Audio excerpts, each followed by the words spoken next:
আমাদের এই মিছিল নিকট অতীত থেকে অনন্তকালের দিকে।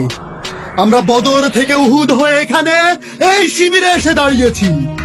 আমাদের এই মিছিল নিকট অতীত থেকে অনন্তকালের দিকে। আমরা বদর থেকে উহুদ হয়ে এখানে শত সংঘাতের মধ্যে শিবিরে এসে দাঁড়িয়েছি। কে প্রশ্ন করে আমরা কোথায় যাব?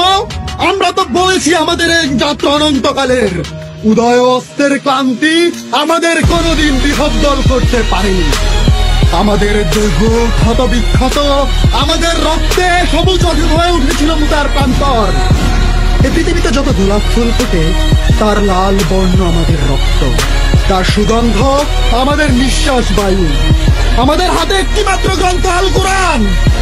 এই পবিত্র গ্রন্থ কোনদিন কোন অবস্থায় কোন তাওহীদবাদীকে থামতে দেয়নি।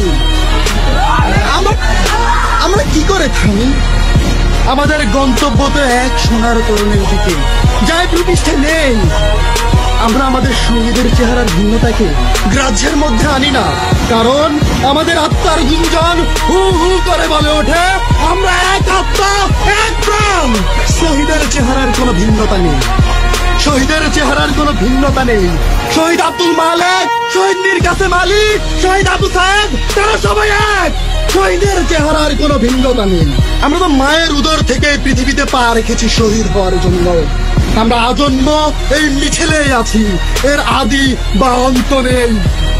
1500 বছর ধরে সভ্যতাগুলোর উত্থান পতনে আমাদের পদশব্দ একটু থামেনি।